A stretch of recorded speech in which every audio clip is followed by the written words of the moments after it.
Demi nama Tuhan, selamat sore. Saya ucapkan shalom, damai sejahtera, sukacita bagi setiap saudara yang boleh menghadiri ibadah pada saat sesi yang ketiga. Well, selamat datang di Gereja Zion Church of Christ di sesi yang ketiga di hari Minggu di tanggal 24 Juli. Dan saudara dikasih Tuhan, di sepanjang bulan Juli ini, yaitu tema utama atau tema bulanan kita adalah berbicara mengenai grace, bicara mengenai kasih karunia.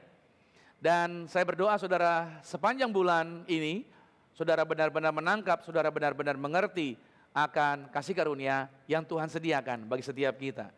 So saya ulang sedikit bahwa kasih karunia itu bukan sebuah pengajaran yang melegalkan untuk seseorang berbuat salah terus-menerus. Atau berbuat dosa lagi dan lagi dan lagi. Kasih karunia bukanlah sebuah pengajaran yang membuat orang-orang jadi nyaman di gereja. Membuat orang jadinya santai, ya kan? Dan akhirnya memberikan ketenangan bagi telinga mereka. Kasih karunia tidak pernah bertentangan dengan firman Tuhan. Apa yang firman Tuhan ajarkan adalah kebenaran, dan kasih karunia adalah kebenaran. Dan to be honest, kasih karunia itu adalah Jesus himself. Dia sendiri adalah kasih karunia. Dia memberikan dirinya buat manusia, agar manusia yang kesulitan karena dosa tidak dapat berjumpa dengan Bapa di surga. Dialah menjadi pembuka. Dialah menjadi jalannya agar orang dapat berjumpa dengan Bapa di surga. Karena semua berkat milik Bapa. Dan hanya orang yang berkenan di hati Bapa yang bisa menikmati berkat-berkat dari Bapa. So how kita bisa menerima berkat-berkat tersebut, manusia yang berdosa? Kesulitan untuk bisa menerima berkat-berkat dari Bapa. So Jesus, He is the way. Dialah jalannya. Dia membawa Anda dan saya untuk kita bisa menikmati segala berkat yang Tuhan sediakan. Nah saudara, di hari ini judul yang saya bawakan berbicara mengenai stabil dan aman. Saya percaya kalau saudara bangun hubungan dengan orang, Anda pasti cari hubungan yang orang yang stabil, bukan orang yang tidak stabil. Saudara akan membangun hubungan dengan orang yang aman. Anda tidak akan cari resiko tentunya. Siapapun orang tidak mau beresiko. Dia pilih agar punya hubungan yang stabil dan aman. Pertanyaan yang sama juga, apakah hubungan kita dengan Tuhan stabil dan aman? Saya menyadari dan saya meyakini dalam diri saya bahwa Tuhan itu Tuhan yang stabil dan Tuhan yang aman. Dia tidak pernah berubah-berubah. Makanya firman Tuhan di dalam Ibrani 13 pada ayat yang ke-8 dikatakan bahwa Tuhan tidak pernah berubah dulu, sekarang, sampai selama-lamanya. So dia tetap stabil dan aman. Itu membuat setiap hari sebenarnya orang-orang yang percaya pada Yesus, dia bisa datang kepada Tuhan. Dia bisa panggil Abba Father. Dia bisa panggil ya Abba, ya Bapa. Dan dia bisa meyakini yaitu berkat yang ada pada Bapa, itu bisa dapat terjadi bagi kehidupan kita. Itulah Tuhan kita, Tuhan yang dahsyat dan Tuhan yang ajaib. Nah saudara yang kasih Tuhan, kalau kita melihat gambar di belakang saya ini, Anda bisa melihat bahwa kemah tabernakal merupakan sebuah gambaran dari hal-hal yang ada di surga. Kalau saudara melihat di situ ada dua ruangan. Ada ruangan Maha Kudus yang di belakang layar, yang di belakang tirai, yang disebut dengan Holy of Holies. Itu ruangan Maha Kudus. Di depannya adalah Holy Place, ruangan kudus. Nah di dalam kedua ruangan ini pun, di dalamnya juga memiliki benda-benda yang berbeda. Di dalam ruangan Maha Kudus ada sebuah benda yang disebut dengan tabut perjanjian. So, karena itu Maha Kudus, barang itu tidak boleh dipegang oleh tangan manusia. Suatu hari, pada waktu Daud hendak memindahkan tabut perjanjian yang pernah direbut oleh orang-orang Filistin dalam perjalanan pindah dari Filistin ke Israel, karena orang-orang Filistin menyadari begitu tabut perjanjian mereka ambil, mereka pikir mereka bisa mengalahkan Allahnya orang Yahudi, lalu mereka taruh di kuil mereka, namanya kuil Dagon. You know apa yang terjadi? Kuil Dagon, patung sesembahannya orang Filistin itu roboh saudara, jatuh karena hadirat yang ada di dalam tabut perjanjian. Bahkan tidak tanggung-tanggung, besokannya jatuh lagi padahal sudah diberdirikan sampai kepalanya terbelah. Dan orang Filistin mengalami tekanan yang luar biasa karena hadiratnya begitu luar biasa. So mereka kembalikan kepada orang Yahudi. Dalam perjalanan itulah dinaikkan di atas sebuah gerobak yang ditarik oleh kerbau, tergelincir, lalu tabut perjanjian mau jatuh dan ada seorang Yahudi yang berusaha menjaga memegang tabut itu agar tidak tergelincir. You know apa yang terjadi? Disambar Tuhan, mati langsung hari itu juga. Betapa kudusnya saudara. Barang ini tidak bisa disentuh oleh tangan manusia. That's why dia ditempatkan di dalam ruangan Maha Kudus. Lalu di depannya lagi, di ruangan sucinya, di situ ada mezbah dupa emas. Ada mezbah dupa emas yang mengeluarkan asap di situ saudara. Lalu ada kaki dian, yaitu lilin yang jumlahnya ada 7, ada 7. Lalu juga ada meja roti sajian, ya. Dan Anda bisa melihat di sini bahwa ini merupakan gambaran dari apa yang ada di surga. Yang membuat kemah ini adalah Musa, makanya disebut dengan kemah Musa. Pertanyaannya, dari mana Musa bisa tahu detail-detail ini semua? Berapa hasta tingginya, berapa tebal kainnya, lalu ukuran-ukuran panjang dan lebarnya, dan kenapa benda-benda itu bisa dibuat oleh Musa? Semua itu adalah Musa dipertunjukkan, Tuhan membawa Musa ke surga. Musa diperlihatkan oleh Tuhan. Dan Musa bisa membuat ini semuanya. Ide yang luar biasa Tuhan munculkan kepada Musa. Saya memberitahu kepada saudara bahwa yang membuat Anda bisa berhasil di dalam kehidupan ini, Anda bisa membuat sesuatu yang gak umum orang lakukan, Anda bisa punya ide-ide yang tidak pernah dipikirkan orang. Sebenarnya itu karena Tuhan yang membuatnya di dalam pikiran saudara. Makanya kalau saudara membangun usaha, saudara bangun bisnis, apapun segala macam, coba Anda bangun hubungan Anda intens di dalam hadirat Tuhan. Tuhan akan berikan ide-ide yang luar biasa. Apakah Tuhan pilih kasih? Tidak. Sebenarnya Tuhan mau memberikan bagi setiap kita. Hanya kita nggak menyadari bahwa Tuhan melimpahkan. Kita tidak mau connect dengan Tuhan. Ketika kita nyambung dengan Tuhan, maka kita bisa dibukakan perkara-perkara besar. Keluaran 25 ayat 40 dikatakan, dan ingatlah bahwa engkau membuat semuanya itu, barang-barang ini, menurut contoh yang telah ditunjukkan kepadamu di atas gunung itu.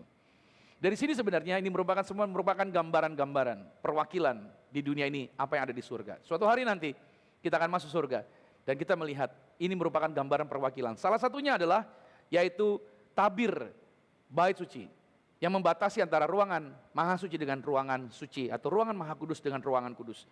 Tabir ini merupakan gambaran daripada tubuh fisik Yesus. Kenapa saya katakan demikian? Karena pada waktu Yesus disalibkan, Alkitab menuliskan bahwa tirai ini terbelah menjadi 2, sobek dari atas sampai ke bawah. Yang saya tertarik dengan Alkitab adalah kalau menulis sesuatu, menjelaskan sesuatu detail. Kenapa harus ditulis dan robeknya dari atas sampai ke bawah? Dalam Matius 27 pada ayat yang ke-51 dikatakan, dan lihatlah tabir bait suci terbelah 2, dari atas sampai ke bawah. Dan terjadilah, apa yang terjadi? Gempa bumi, iya kan? Dan bukit-bukit batu terbelah. Ini melambangkan saudara, pada waktu Yesus mati di atas kayu salib, pada waktu dia berkata finish, robeknya tirai tadi, balikan lagi gambarnya, bahwa robeknya tirai ini memberi petunjuk bahwa tidak ada orang yang bisa melihat di balik layar ini. Gak ada orang yang bisa. Hanya satu orang imam, setahun sekali. Tidak ada akses orang untuk bisa melihat. But, ketika Yesus mati, yang digambarkan sebagai tirai ini, dialah menjadi pembuka jalan. Sehingga semua orang, siapapun yang percaya pada Yesus, Anda dan saya termasuk yang hadir hari ini, kita punya akses untuk dapat menikmati hadirat Tuhan yang tidak bisa disentuh tadi oleh Yesus. Kita bisa masuk ke dalam hadirat Tuhan. You know, di dalam hadirat Tuhan Anda akan menikmati kesembuhan, Anda akan menikmati mujizat, Anda akan menikmati keberhasilan, kesuksesan, Anda bisa menikmati yaitu lawatan, Anda bisa menikmati yaitu kemenangan demi kemenangan atas setan-setan. Anda tidak dikuasai oleh dunia, Anda bisa menaklukkan dunia ini. Masih ingat pada waktu dunia diciptakan, pada waktu manusia pertama diciptakan diperintahkan untuk apa? Menaklukkan dunia ini. So di dalam hadirat Tuhan, Anda punya kuasa untuk menaklukkan dunia ini. Amin. Itu tidak bisa masuk. Nggak ada yang bisa masuk. Only through Jesus. Amin. Hanya melalui Jesus, Anda bisa meraih benefit apa yang Yesus selesaikan 2000 years ago, 2000 tahun yang lalu. Dan dia telah menyelesaikannya. Itu bagi siapa? Semua orang. Dan benefit itu hanya dapat dinikmati pada waktu Anda dan saya, manusia yang mau percaya akan penebusan yang Yesus telah selesaikan. Inilah sebabnya saudara, apa yang dikerjakan Yesus tidak berkali-kali. Kalau imam ini berkali-kali, bawa darahnya darah binatang, dia sampai di depan tabir, dia cipratin. Begitu terus. Ada korban petang, ada korban tahunan, ada korban pagi, ada korban malam. Jadi orang yang datang ke bait Allah adalah orang yang membawa binatang untuk dikorbankan karena mereka bersalah, karena mereka berdosa. Setiap orang yang datang ke bait Allah, yang diingatkan adalah kesalahan, dosa. Makanya imam berdoa untuk dosa-dosa orang. Jadi darahnya dicipratin terus. Jadi saudara di depan tirai ini berdarah-darah saudara. Aliran darah berulang-ulang, terus menerus. But ketika Yesus mati buat Anda dan saya, dia tidak bawa darah binatang, yang dia bawa adalah darahnya sendiri. Dan dia tidak berulang-ulang untuk melakukan penebusan. Dia hanya melakukannya berapa kali, coba tolong dibantu. 1 kali saja dia lakukan. Tidak dengan darah binatang, tapi dengan darahnya sendiri. Dan itulah sebabnya Anda yang percaya pada Yesus, darah Yesus cover saudara, darah Yesus menyucikan Anda, darah Yesus membuat Anda layak dan kudus di hadapan Tuhan, di hadapan Bapa di surga. Sehingga semua jaminan Bapa itu menjadi milik Anda di dalam Yesus. Amin. Dan kebenaran inilah yang Yesus bawa dalam Ibrani 9 ayat 24. Sebab Kristus bukan masuk ke dalam tempat kudus buatan tangan manusia, yang hanya merupakan gambaran saja dari yang sebenarnya, tetapi ke dalam sorga sendiri untuk menghadap hadirat Allah guna kepentingan Anda dan saya. Dan Yesus bukan masuk untuk berulang-ulang, lihat ayat ini ya, berulang-ulang mempersembahkan dirinya. Sebagaimana imam besar tadi, setiap 1 tahun sekali diulang lagi, diulang lagi. Tapi Yesus masuk ke tempat kudus bukan dengan darah binatang, tapi dengan darahnya sendiri. Ayat 26, sebab jika demikian, kalau memang harus berulang-ulang, dia harus berulang-ulang menderita sejak dunia ini dijadikan. Tetapi sekarang dia hanya 1 kali saja menyatakan dirinya pada zaman akhir untuk menghapuskan dosa oleh korban dirinya sendiri. Dan sama seperti manusia ditetapkan untuk mati hanya 1 kali saja, dan sesudah itu dihakimi, demikian pula Kristus hanya 1 kali saja mengorbankan dirinya untuk menanggung dosa banyak orang. Sesudah itu ia akan menyatakan dirinya sekali lagi tanpa menanggung dosa, untuk menganugerahkan keselamatan kepada mereka yang menantikan dia. Kristus nanti akan datang lagi, tapi bukan untuk menebus dosa, tapi untuk menganugerahkan keselamatan. Buat siapa? Buat orang yang menantikan dia. Kata menantikan di sini adalah orang-orang yang meletakkan kekuatannya, orang-orang yang menaruh harapannya, orang-orang yang menaruh seluruh hidupnya kepada Yesus. Menantikan di sini bukan orang sedang nunggu bus mau datang gitu, bukan. Menantikan itu bukan kita nunggu jam ibadah mau mulai, bukan. Menantikan itu adalah orang yang haus, orang yang percaya bahwa hidupnya hanya bisa berhasil karena Yesus. Itu dia. Sampai sini saudara paham? Makanya inilah yang akan diberikan keselamatan ini kepada orang yang taruh seluruh hidupnya buat Yesus. Makanya Paulus bilang begini, kalau sampai Yesus tidak membawa kita ke sorga, maka kita adalah orang yang paling malang. Kita adalah orang yang paling bodoh. Karena kita hanya percaya satu pribadi saja, Yesus. Sedangkan yang lain boleh punya syarat. Tanya nih saudara, sama kepercayaan yang lain. Apakah Tuhan yang dia percaya cuma satu? Enggak. Dia ada syaratnya. Gagal yang ini minta lagi sama yang ini. Gagal yang ini minta lagi sama yang ini. Kita enggak, cuma Yesus. Makanya kalau sampai Yesus nggak bawa kita ke sorga, kita orang yang paling menderita. Tapi di sini kabar baiknya, Yesus menjaminkan keselamatan buat orang yang taruh seluruh harapannya kepada Yesus. Siapa orangnya? Anda semua adalah orang-orang yang dijaminkan. Berikan kemuliaan bagi Tuhan kita Yesus Kristus.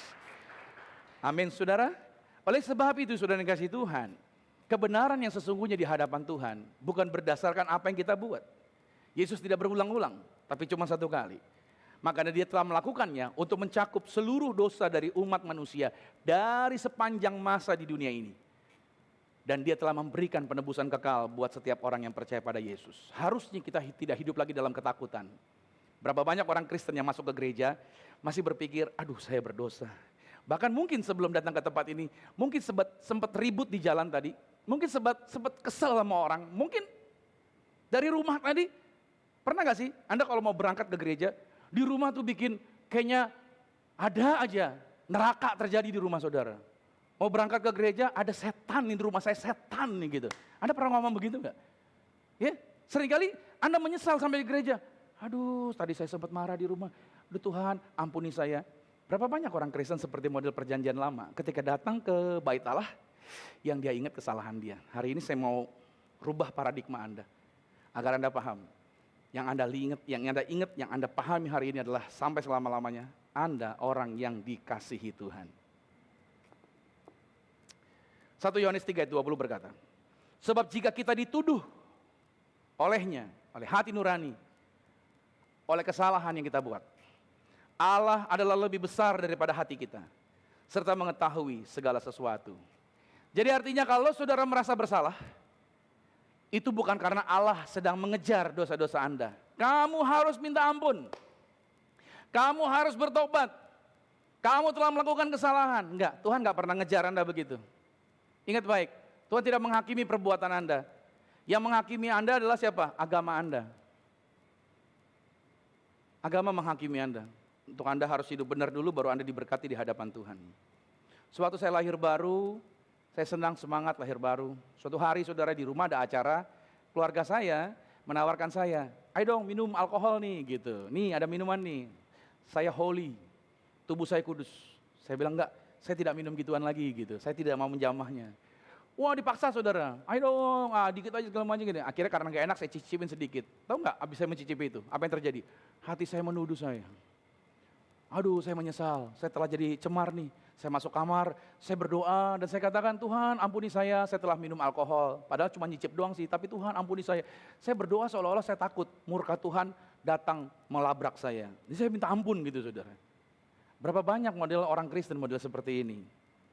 Kita menyalahkan diri kita sendiri atas perbuatan kekeliruan yang kita buat. Dan pada akhirnya kita tidak pernah berusaha menyalahkan iblis atas kesalahan-kesalahan tadi. Kita mendakwa diri kita. Ketahuilah saudara, iblis telah berhasil mengajarkan hal-hal yang negatif kepada orang, kepada manusia. Sehingga manusia pada akhirnya bukan dihakimi oleh iblis, tapi dihakimi oleh diri dia sendiri. Padahal iblis lagi berlibur ke pinggir pantai sambil berjemur dan melulurkan sinar anti UV. Iblis gak perlu kerja keras untuk menghakimi manusia, karena Anda akan menghakimi diri Anda sendiri dan menghancurkan diri Anda sendiri. Iblis lagi santai sebenarnya.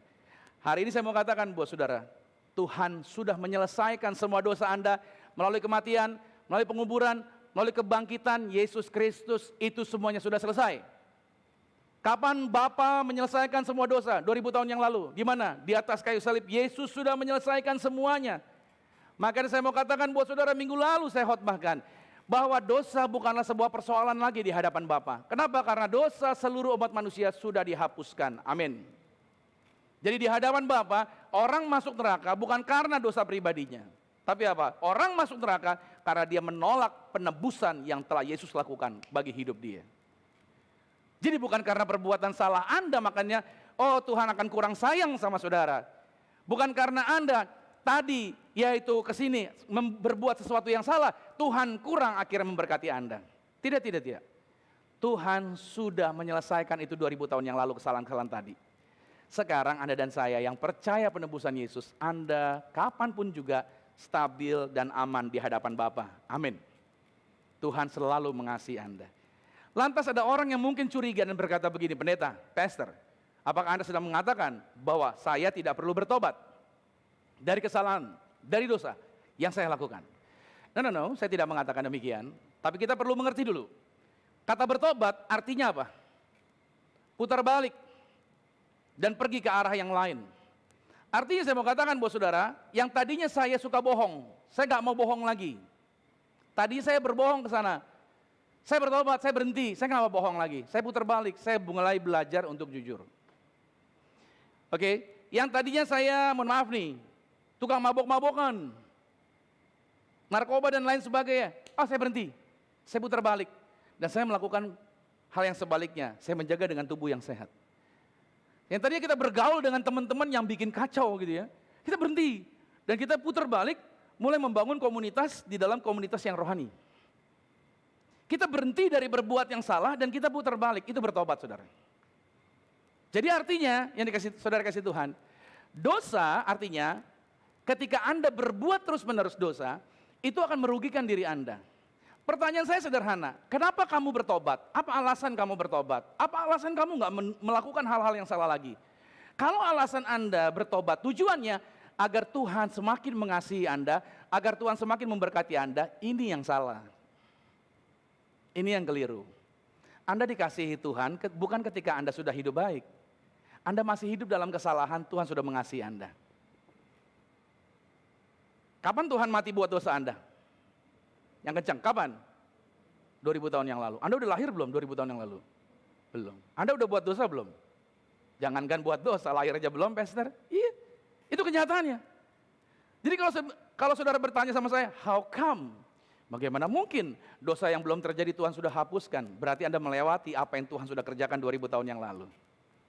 Yesus sudah menghapuskan semua dosa, saudara. Jadi kalau saudara berhenti berbuat dosa, tujuannya bukan lagi untuk agar Allah semakin mengasihi Anda. Anda berhenti berbuat dosa agar pintumu tidak didobrak oleh setan, sehingga setan tidak bisa mencuri berkat yang Bapa sediakan bagi hidup Anda.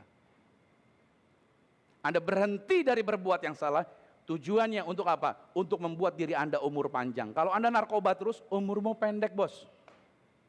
Yang bikin mati bukan Tuhan, kamu yang bikin mati diri kamu sendiri.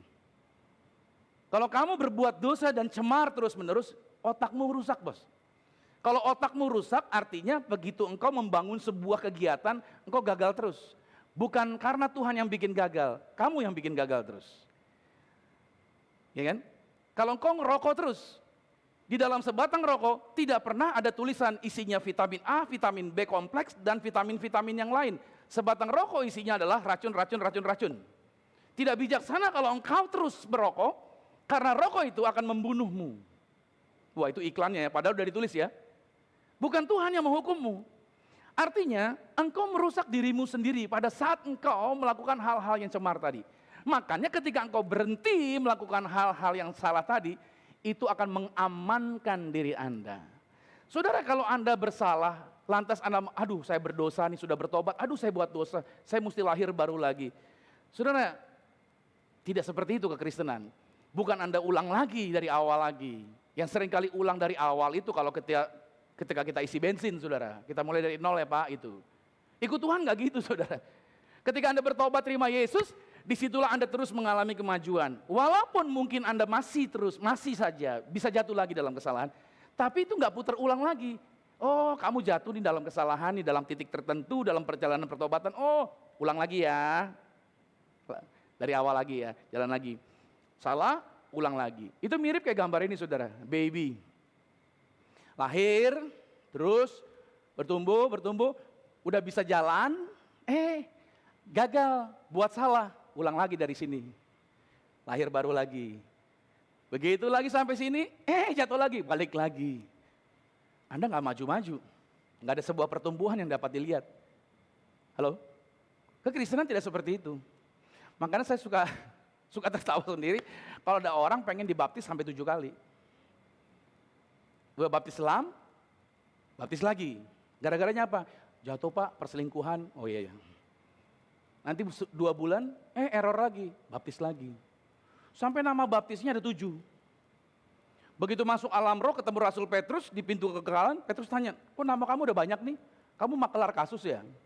Makelar nama baptis nih banyak banget nih. Kita berpikir, setiap kali kita buat salah, kita mesti ulang lagi. Enggak seperti itu. Kebenarannya adalah kita berhenti berbuat yang salah. Kita melatih diri kita berbuat salah. Dasarnya, motivasinya, karena kita tidak ingin iblis mengambil apa yang Tuhan sediakan buat setiap kita. Ada amin? Jadi sampai selama-lamanya, Allah mengasihi Anda bukan berdasarkan apa yang Anda buat. Allah mengasihi Anda bukan karena Anda rajin gereja. Allah mengasihi Anda bukan karena Anda sudah masuk di dalam pelayanan. Allah mengasihi Anda bukan karena perbuatan-perbuatan baik dan lain sebagainya. Allah mengasihi Anda because karena Anda percaya Yesus dan mempercayai apa yang Yesus telah buat atas Anda. Di mana? Di sini, di atas kayu salib. Ketika Anda menaruh kepercayaan Anda kepada Yesus, apa yang Dia buat di atas kayu salib, seluruh hidup Anda taruh pada Dia. Bapa melihat Anda di surga. Bapa di surga melihat Anda, bukan melihat kepada fisik Anda, bukan melihat kepada perasaan Anda, tapi Dia melihat kepada spirit Anda, yaitu di dalam Jesus. Jadi Bapa melihat Yesus yang ada di dalam saudara. Siapa di sini yang percaya pada Yesus? Berarti kalau Anda percaya pada Yesus, Bapa di surga melihat Yesus yang ada di dalam saudara. Makanya saya guarantee buat saudara, sampai selama-lamanya Anda benar. Sampai selama-lamanya Anda kudus di hadapan Tuhan. Oleh sebab itulah saya katakan tadi Ibrani 13 ayat yang ke-8. Yesus tidak pernah berubah dulu, sekarang, sampai selama-lamanya. Hubungan yang Anda bangun berdasarkan iman Anda kepada pengorbanan Yesus di atas kayu salib, itu membuat stabil dan aman. Anda tidak akan mengalami hubungan yang naik dan turun. Kalau Anda yang pacaran, hubungan Anda bisa naik turun nggak? Lagi baik-baik gitu ya. Bisa berubah sebel nggak? Bisa saja. Itu biasa manusia gitu hubungannya. Yesus enggak, stabil. Kalau dia bilang saya kasihi kamu, kalau dia bilang saya mencintai kamu, sampai selama-lamanya dia mengasihi, dia mencintai Anda. Bilang amin dulu nih. Yesus gak pernah meninggalkan Anda. Yesus selalu bersama-sama dengan saudara. Dia stabil mengasihi saudara. Saudara yang taruh iman Anda kepada apa yang Yesus buat. Waktu Samuel mencari pengganti Saul, dia pergi ke rumah Isai. 7 saudaranya Daud berdiri bergantian di screening. Menurut Samuel ini cocok, tapi menurut Tuhan enggak. Saya menolak 7-7-nya. Kenapa? Karena kata Tuhan, manusia melihat fisik, tapi Tuhan melihat apa? Tuhan melihat apa?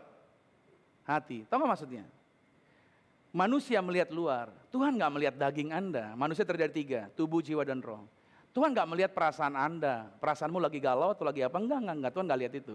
Yang Tuhan lihat adalah apa? Spirit Anda, roh Anda yang telah jadi baru. Pada waktu Anda menerima Yesus sebagai Tuhan dan Juru Selamat Anda. Pada waktu Anda lahir baru di baptislam, roh Anda jadi baru. Kalau Anda beli makanan kaleng yang belum dibuka, baru mau masuk rumah, plastiknya jebol, lalu kejebur got. Saya mau tanya sama saudara, itu makanan kalengnya rusak nggak dalamnya? Isinya rusak nggak? Masuk got, gotnya kotor banget saudara. Kira-kira pertanyaan saya sederhana, itu isi makanan kaleng itu rusak nggak? Hah? Enggak. Kenapa nggak rusak? Kenapa nggak rusak? Bisa dibantu? Karena ada sealant-nya. Itu di shield. Saudara, perasaan Anda bisa tercemar. Fisik Anda bisa tercemar. Sejak Anda terima Yesus, roh Anda itu kudus sampai selama-lamanya. Itu nggak bisa tercemar oleh situasi yang ada di luar. Roh Anda tetap kudus di hadapan Tuhan. Amin. Roh yang kudus ini berusaha mempengaruhi jiwa Anda. Agar apa? Agar percaya di hadapan Bapa. Engkau layak, engkau dikuduskan. Ada amin. Jadi ketika engkau datang ke gereja, jangan lagi datang dengan perasaan tertuduh lagi. Tapi datang dengan perasaan, dengan hati yang bersuka cita. Dengan menyadari, yes, terima kasih, saya sudah diterima oleh Tuhan. Karena roh saya telah dijadikan baru oleh Tuhan. Fisik kita bisa kita lihat, perasaan kita bisa kita rasa, roh itu nggak bisa dirasa saudara. Roh hanya dapat diketahui pada waktu Anda baca firman Tuhan, apa yang Bapa sediakan di dalam roh Anda, itu dia caranya. Jadi cara bercerminnya bukan dengan cermin fisik. Cara bercerminnya Anda ambil Alkitab, baca Alkitabnya, disitulah Anda sedang bercermin dan melihat ada apa di dalam rohnya Anda. Itulah yang Bapa lihat kepada Anda. Pertanyaannya sekarang, bagaimana caranya untuk saya dan saudara bisa menjalani hubungan yang stabil dan aman dengan Tuhan? Bagaimana caranya? Yang pertama adalah menolak gagal paham. Apa sih gagal paham? Orang gagal bukan karena dia bodoh sebenarnya. Tapi seringkali karena minim informasi. Dia nggak dapat informasi yang benar. Makanya dia gagal dalam hidup dia. Saya arahin saudara, agar saudara punya hubungan yang stabil dan aman dengan Bapa di surga. Anda harus menolak ini, gagal paham. Efesus 1 ayat yang ketiga berkata begini, terpujilah Allah dan Bapa Tuhan kita Yesus Kristus yang dalam Kristus telah mengaruniakan. Lihat kata-katanya, telah. Artinya sudah memberikan kepada kita segala berkat rohani di dalam surga. Itu sudah dikasih di dalam roh Anda yang telah jadi baru. Ayat 7, sebab di dalam dia dan oleh darahnya kita beroleh penebusan, itu pengampunan dosa. Menurut kekayaan, kasih karunia-Nya, yang dilimpahkannya kepada kita dalam segala hikmat dan pengertian. Semuanya sudah diinstal di dalam diri saudara. Bilang amin dulu nih. Tapi kita nggak sadar, itu dia saya katakan gagal paham. Saya sering mendengar orang yang berdoa, tapi tidak alkitabiah cara berdoanya. Dia berdoa gini, Tuhan tolong jangan ambil roh kudus-Mu dari saya Tuhan. Gitu. Gara-gara dia buat salah. Lalu Tuhan menjawab dalam doanya itu. Kata Tuhan gini, Kalau nggak salah saya pernah nulis dia di dalam Ibrani 13 ayat yang kelima. Tuhan berkata, aku berjanji tidak akan pernah membiarkan engkau, aku berjanji tidak akan pernah meninggalkan engkau. Inilah gagal pahamnya orang Kristen. Dia pikir Roh Kudus bisa meninggalkan dia gitu loh. Bisa diambil gitu. Enggak. Ada lagi yang berdoa, Bapa datanglah kepada kami hari ini. Oh hadirlah Tuhan. Mari Tuhan hadir. Mari Tuhan datang. Oh Tuhan tolong. Padahal Matius 18 ayat 20 berkata 2-3 orang berkumpul di dalam nama Yesus. Dia hadir. Sebelum Anda ke sini, Yesus sudah ada di sini. Ada orang yang berdoa, mungkin orang yang bikin ibadah berkata begini, oh Tuhan, mari hadir sore hari ini, berkunjunglah di tempat ini Tuhan, dalam nama Yesus. Apakah Tuhan itu pengunjung atau dia penghuni permanen? Kalau pengunjung Anda datang ke sebuah lokasi, kira-kira berapa lama akan ada di situ? Sehari, 2 hari, seminggu. Apakah Anda akan selama-lamanya kalau sebagai pengunjung di tempat itu? Enggak ya, hanya sementara waktu. Kalau Tuhan sebagai pengunjung berarti dia cuma sementara dong datang ke gereja kita, datang ke tempat kita. Tidak, dia penghuni permanen. Dialah pemilik hidup ibadah ini. Dialah mengundang Anda dan saya. Padahal di dalam Matius 28 ayat 20, kita nggak perlu undang Yesus. Kenapa? Karena Yesus berkata, aku menyertai kamu senantiasa sampai kesudahan zaman. Banyak orang Kristen gagal paham. Makanya mereka kelelahan dalam hidup mereka. Mereka kebingungan. Ketika mereka jatuh dalam kesalahan, aduh Tuhan tarik nih rohnya dari saya. Saya berkali-kali menghadapi situasi yang menekan saya. Saya tergoda untuk tertekan. Saya tergoda untuk stres. Tapi dalam situasi yang menekan itu, saya percaya satu hal. Bapa selalu mengasihi saya. Dan you know apa yang saya lakukan? Dalam roh saya menyadari ada kasih. Dalam roh saya ada sukacita, ada damai sejahtera, ada kesabaran, ada kemurahan, ada kebaikan, ada kesetiaan, ada kelemah lembutan, ada penguasaan diri. Artinya ada buah roh sesuai dengan Galatia 5 ayat 22 sampai dengan 23. Dan apa yang saya lakukan? Saya menolak semua tekanan tadi. Saya menolak situasi yang menekan. Dan saya menjalani kehidupan yang bahagia. Kenapa? Karena saya tahu apa yang ada pada diri saya. Kalau Anda tidak baca Alkitabnya, Anda akan kesulitan tahu apa yang Bapa sediakan bagi hidup Anda. Disinilah kenapa kita tidak punya hubungan yang stabil dan aman. Karena kita gagal paham. Tapi hari ini saya bukakan buat saudara, jangan lagi jadi orang yang gagal paham. Sadari baik-baik apa yang Bapa telah sediakan bagi hidup Anda. Sebuah kapal tenggelam di lautan, bukan karena lautnya dalam banget. Bukan karena air lautnya begitu banyak. Sebuah kapal tenggelam di laut karena kapalnya kemasukan air. Selama kapalnya nggak kemasukan air, dia bisa berlayar ke daerah manapun juga. Yang membuat Anda jatuh, yang membuat Anda gagal dalam hidup ini, bukan apa yang orang lain katakan sebenarnya. Tapi karena Anda telah memberikan izin kata-kata orang, kata-kata negatif untuk masuk ke pikiran Anda, dan Anda pikirin terus, yang akhirnya membuat Anda lemah dan akhirnya membuat Anda terpuruk. Hari ini sebagai hamba Tuhan saya mau ingatkan buat saudara, whatever orang bilang, apapun yang orang hina dan lain sebagainya, ingat baik, Tuhan tidak pernah menghina Anda. Tuhan tidak pernah reject Anda. Tuhan berkata, sebab engkau berharga di mataku, dan aku menyediakan yang terbaik bagi hidupmu. Ada amin hari ini? Jadi jangan lagi hidup dalam pemahaman yang salah. Saya berdoa saudara tidak gagal paham. Yang kedua langkahnya adalah, agar kita bisa menikmati hubungan yang stabil dan aman, menolak kedagingan. Bilang sama-sama dengan saya, menolak kedagingan. Di sini problemnya saudara, kita manusia roh, tapi hidupnya di dalam daging. Daging ini gak masuk surga. Daging ini mengarahkan kita untuk berbuat yang cemar. Tapi Galatia pasal 5 ayat 16 berkata, maksudku ialah hiduplah oleh roh, maka kamu tidak akan menuruti keinginan daging. Sebab keinginan daging berlawanan dengan keinginan roh, dan keinginan roh berlawan dengan keinginan daging. Karena keduanya bertentangan, sehingga kamu setiap kali tidak melakukan apa yang kamu kehendaki. Saudara, kita harus menemukan bahwa kita adalah manusia baru di dalam Kristus. Artinya, kalau Anda sadar saudara manusia baru, jangan biarkan perasaan saudara memimpin Anda. Jangan biarkan perasaan saudara membuat Anda mengambil sebuah keputusan.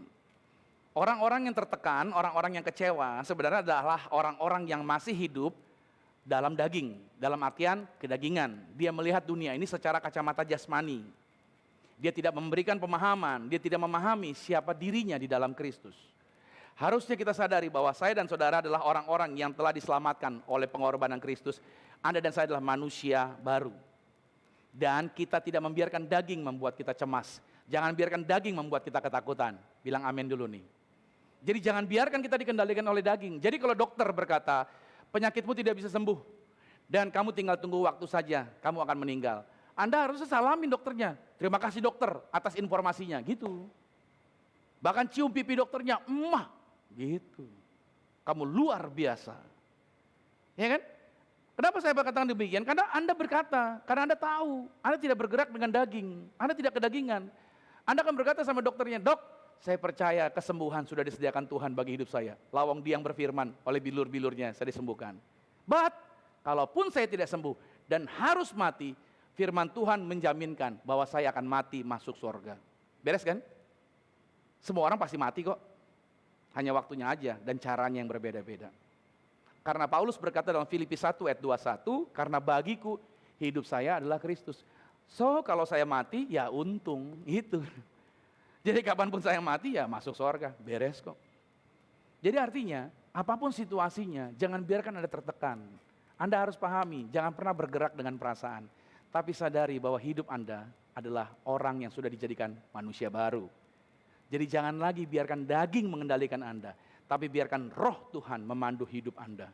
So hiduplah oleh roh, agar engkau tidak dikuasai oleh daging. Yang terakhir, menolak kolaborasi agar Anda punya hubungan yang stabil dan aman. Apa sih kolaborasi? Gabungan, campuran. Roma 10 ayat 3 berkata begini, sebab oleh karena mereka tidak mengenal kebenaran Allah, dan oleh karena mereka berusaha untuk mendirikan kebenaran mereka sendiri, maka mereka tidak takluk kepada kebenaran Allah. Teks ini memberikan petunjuk ada dua kebenaran. Kebenaran Allah versus kebenaran kita sendiri. Dan dari teks ini memberikan petunjuk bahwa dua area ini, kebenaran Allah dengan kebenaran versi kita sendiri, itu nggak bisa dicampur. Itu dua hal yang terpisah. Artinya Anda tidak dapat mempercayai bahwa Anda dibenarkan sebagai pemberian daripada Tuhan Yesus, lalu digabung juga bahwa Anda dibenarkan berdasarkan perbuatan Anda sendiri. Nggak bisa. Itu terpisah, saudara. Dan ini problemnya.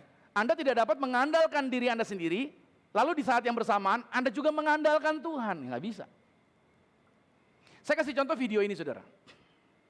Ada sebuah gelas kosong, dan gelas kosong ini hendak saya campurkan dengan dua elemen. Ya, dengan dua elemen yang berbeda. Nah, gelas ini, saudara, pertama-tama akan diisi dulu, yaitu dengan air. Ya, gelas ini akan diisi dengan air. Kita mau lihat apakah dua elemen ini dapat bergabung menjadi satu. Ya, ini air dulu yang diisi separuh bagian. Nah, airnya sudah diisi. Berikutnya elemen selanjutnya dimasukkan adalah minyak. Minyak sayur dituangkan. Lihat baik-baik. Ketika dituangkan antara minyak dengan air, ternyata tidak dapat bersatu. Air di bawah, minyak di atas. Karena BJ-nya minyak lebih ringan daripada BJ-nya air. Lalu coba kita aduk deh. Mungkin bisa bercampur. Diaduk terus. Diaduk lagi. Dengan RPM yang lebih lagi. Agak sedikit kebut. Agar blendingnya gampang, ngeblend gitu. Oke? Setelah diaduk dan diputar-putar, kita menunggu hasilnya. Apakah dua elemen ini dapat tercampur? Kita tunggu beberapa detik, kita melihat hasil daripada percampuran ini, dan ditunjukkan bahwa minyaknya tetap di atas, airnya tetap di bawah. Dua elemen ini tidak dapat menjadi satu. Dua hal inilah yang saya mau bagikan buat saudara. Kebenaran bahwa kita dibenarkan oleh Allah dan kebenaran versi kita sendiri, mengandalkan Tuhan dan mengandalkan diri sendiri, itu nggak bisa digabung, saudara. Anda mesti pilih salah satu. Anda percaya dibenarkan karena Allah, ataukah Anda dibenarkan karena perbuatan Anda sendiri? Anda nggak bisa dua-duanya. Anda either mengandalkan Tuhan, or Anda mengandalkan diri Anda sendiri. Nggak bisa digabung. Pilih salah satu. Disinilah saudara dikasih Tuhan, Anda harus pahami. Kalau Anda berusaha dengan usaha Anda tidak menundukkan diri kepada Tuhan, berarti Anda berusaha dengan kekuatan Anda dan Anda meniadakan kasih karunia Tuhan. Kalau Anda mengandalkan kebenaran dari Tuhan, berarti Anda menerima kasih karunia dan Anda membatalkan mengandalkan diri Anda sendiri. Roma 11 pada ayat yang ke-6 berkata, tetapi jika hal itu terjadi karena kasih karunia, maka bukan lagi oleh perbuatan. Oke? Tetapi sebab jika tidak demikian, kalau Anda masih mengandalkan kebenaran versi manusia perbuatan baik Anda, maka kasih karunia itu bukan lagi kasih karunia. Karena itu saudara yang dikasih Tuhan, kalau Anda tunduk kepada kebenaran Allah, berarti Anda berusaha membangun kebenaran Anda berdasarkan Tuhan. Tidak lagi berusaha membangun kebenaran berdasarkan diri Anda sendiri. Anda tidak lagi membangun hubungan dengan Tuhan berdasarkan pembenaran apa yang sudah saya buat, apa yang sudah saya lakukan. Tapi Anda percaya bahwa Anda sudah dibenarkan only by His grace. Hanya karena Tuhan sudah memberikannya bagi Anda. Sehingga saudara inilah saya katakan, Anda harus pilih salah satu. Dibenarkan karena kasih karunia atau dibenarkan berdasarkan perbuatan. Berarti kalau masih dengan perbuatan, berarti itu Anda mengandalkan hukum Taurat. Saya jelaskan sedikit mengenai hukum Taurat. Roma 10 ayat 4. Sebab Kristus adalah kegenapan hukum Taurat. Sehingga kebenaran diperoleh tiap-tiap orang yang percaya. Kegenapan, apa sih artinya kegenapan? Kegenapan itu artinya sudah. Artinya hukum Taurat sudah mencapai tujuannya. Hukum Taurat itu sudah mencapai tujuannya. Hukum Taurat diberikan yaitu bukan untuk kita memperoleh kebenaran di hadapan Tuhan. Yang pertama, hukum Taurat tidak diberikan untuk kita benar di hadapan Tuhan. Catat ya. Hukum Taurat tidak diberikan untuk menunjukkan kepada kita. Menunjukkan kepada kita tujuannya adalah apa? Bahwa kita sangat terpisah dari Tuhan. Hukum Taurat diberikan untuk membuat, ini dia, sifat alamiah dosa di dalam diri kita menjadi bangkit dan mengalahkan kita. Saya kasih contoh begini. Kalau saya punya benda di sini, Anda lagi sibuk di sana, lantas saya bilang begini, apapun yang kamu lakukan, silakan kamu beraktivitas di sana, but please jangan pegang barang yang di sini. Apapun, jangan pernah mendekat dan memegang di sini. Waktu saya bilang jangan mendekat, timbul perasaan, timbul keinginan di dalam diri Anda. Penasaran, gue pengen tahu ada apa sih itu. Benar gak sih? Waktu saya larang, Anda jadi pengen. Waktu saya nggak kasih tahu, Anda cuek aja. Begitu saya bilang jangan di sini ya, nggak boleh dipegang. Anda jadi pengen tahu. Pastor Romi ada apa sih situ? Ya kan? Anda tadinya bergerak di situ, lama-lama Anda pura-pura mundur gitu, mau tahu gitu kan. Anda jadi pengen tahu. Itulah dia saudara. Waktu Anda masuk jalan perboden, di situ nggak ada peraturan perboden, Anda aman. Waktu nggak ada larangan putar balik, Anda aman. Begitu ada sign Anda dilarang putar balik, Anda jadinya terganggu. Tapi Anda penasaran, Anda pengen cepet. Tapi ada perboden. Gimana ya? Anda jadi tergoda untuk apa? Udahlah, bodo amat. Benar gak sih? Apa yang dilarang membuat malahan keinginan kita menjadi apa? Semakin lagi. Itu hukum Taurat diberikan. Sehingga yang keempat, hukum Taurat diberikan untuk menyingkapkan kepada kita bahwa kita perlu juru selamat. Saudara yang kasih Tuhan. Lalu timbul sebuah pertanyaan. Pastor, kalau begitu apakah saya sudah tidak perlu membenarkan melakukan perbuatan benar bagi diri saya sendiri? Harus. Artinya, saudara harus percaya bahwa Anda sudah dibenarkan oleh anugerah Tuhan. Seharusnya itu yang Anda pegang, Anda sudah dibenarkan. Lalu selanjutnya, Anda harus melakukan perbuatan yang benar. Kenapa saya harus melakukan perbuatan yang benar? Kenapa saya harus saya jaga hidup yang baik? Saudara kerja di perusahaan? Oke, pernah nggak ada ketemu bos yang bilang begini? Entah kamu masuk kerja, entah enggak masuk kerja, gajimu tidak akan dipotong. Atau kamu bikin kacau apapun juga, tunjanganmu tidak akan diturunin, bahkan bonusmu diangkat dan levelmu akan diangkat naik. Bahkan tunjangan asuransimu akan saya tambahin lagi. Walaupun kamu nggak masuk kerja, karena saya mengasihimu dengan kasih karunia. Ada bos yang begitu? Ada ya? Nggak ada. Di dunia ini semua berdasarkan apa? Perbuatan. Nggak ada. Suami istri menikah, dasarnya apa?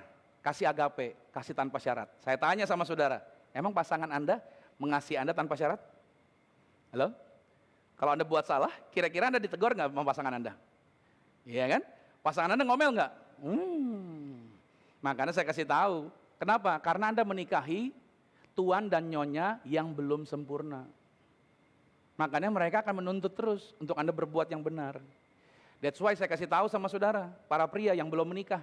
Kalau Anda mau menikah, pastikan Anda sudah punya penghasilan. Jangan pengangguran. Anda harus punya penghasilan. Kenapa saya katakan demikian? Anda punya penghasilan aja, masih diocehin sama istri Anda. Masih diomelin sama istri Anda. Apalagi Anda nggak punya penghasilan, kelar hidup lu bos. Haleluya. Jadi saya sarankan jangan sampai Anda nggak punya duit laki-laki. Anda harus punya uang. Makanya saya kasih tahu saudara, ingat baik. Kita berbuat benar baik, ya harus. Latih dirimu jadi benar. Kenapa? Semakin engkau hidupnya baik, orang akan semakin mempercayakan proyeknya sama Anda. Nah, kalau Anda tukang bohong, ya nggak ada orang yang mau kerja sama Anda. Walaupun Anda sudah berlutut di mimbar, maju ke depan, Pastor tolong tumpang tangan, saya sudah tumpang tangan, tambah tumpang kaki sekalian. Tapi kalau Anda nggak mau hidup baik, Anda nggak mau rubah hidup Anda, nggak ada orang kasih kepercayaan apa-apa sama Anda. Bukan Tuhan nggak buka berkatnya sama Anda, Tuhan memberkati Anda, Tuhan mengasihi Anda. Tapi orang dunia tidak lihat secara kasih karunia. Orang dunia melihat secara apa tadi? Perbuatan, good. Jadi perbuatan Anda juga harus benar. Tetapi tujuannya bukan untuk dikasihi Tuhan. Kita dikasihi Tuhan karena perbuatan Yesus. Bilang amin dulu nih. Saya menyadari sampai hari ini, saya diberkati Tuhan. Saya enjoy hidup saya. You know why? Karena saya menyadari, saya dibenarkan karena kasih karunia Tuhan. That's why saya nggak terganggu dengan problem goncangan, kekurangan ABCD. Ya, it's okay, no problem lah. Karena saya tahu Tuhan selalu menyediakan yang luar biasa. Dan Roma 8 ayat 11. Kalau dulu kita berbuat harus kudus nih, harus benar dengan perbuatan kita. Akhirnya kita kelelahan jaga hidup kudus. Benar gak sih? Ada cewek kurang bahan, aduh darah Yesus. Saudara pergi ke Bali, diajak teman saudara ke pinggir pantai, aduh darah Yesus. Tapi boleh juga ya, aduh darah Yesus. Saudara terganggu terus. Itu seperti orang naik treadmill, you know treadmill. Taruhlah Anda lari dengan kecepatan mungkin 9 km per jam, Anda tambahin lagi. Tapi treadmill jalan terus kan. Anda lari di atasnya. Terus anduk Anda jatuh. Anda pengen ngambil anduknya. Itu treadmill membanting Anda ke belakang. Sama. Kalau Anda berusaha hidup kudus dengan kekuatan Anda. Akhirnya Anda kelelahan dan Anda kecewa jadi orang Kristen. Ya gagal terus hidup saya. Tapi hari ini saya mau katakan bos saudara. Pada waktu Anda berserah dan naruh kebenarannya berdasarkan perbuatan Yesus. Maka apa yang terjadi? Yesus itu kudus, Yesus itu suci. Dia akan taruh benihnya di dalam diri Anda. Sehingga Anda bisa jadi kudus, bahkan di dalam perbuatan Anda melakukannya dengan tidak sengaja lagi. Tahu-tahu Anda selalu kudus, Anda bisa hidup suci. Bukan disengaja, tapi tanpa sengaja. Karena sifat alamiah Yesus ada pada diri Anda. Roma 8 ayat 11. Dan jika roh Dia yang telah membangkitkan Yesus dari antara orang mati diam di dalam kamu, maka Ia yang telah membangkitkan Kristus Yesus dari antara orang mati akan apa? Sama-sama dengan keras menghidupkan juga tubuhmu yang fana itu oleh rohnya yang diam di dalam kamu.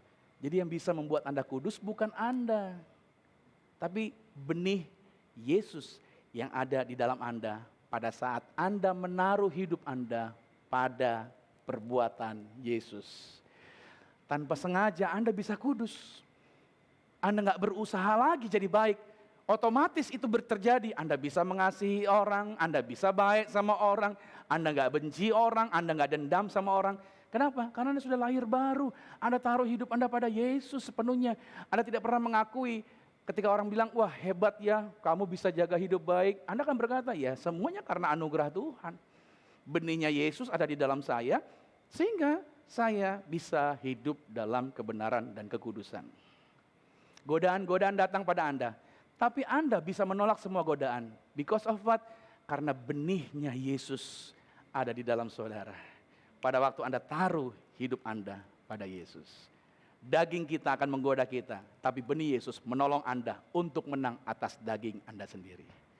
Sehingga Anda tidak hidup dalam penyesalan. Ya, aduh kurang kudus nih. Ya, kurang suci lagi. Ya, nggak ada lagi gitu saudara. Anda akan menikmati hidup di dalam kemuliaan Tuhan. Anda akan selalu bersuka cita. Anda akan selalu bersorak-sorai. Karena Tuhan telah memberikan benih yang hidup di dalam diri Anda. Sehingga Anda tidak akan pernah menghakimi orang lagi. Tapi Anda melimpah untuk menolong orang hidup di dalam kasih. Terimalah kebenaran yang saya bagikan hari ini. Renungkanlah semua itu. Allah ingin memakai kebenaran-kebenaran ini agar hidup Anda berubah dengan cara yang luar biasa. Anda tidak harus menjadi orang yang kerohanian turun naik. Tapi ketika Anda masuk di dalam Yesus dan mendasarkan hidup Anda akan perbuatan Yesus, bukan perbuatan Anda, maka setan tidak punya kendali lagi atas hidup Anda. Daging tidak menguasai Anda.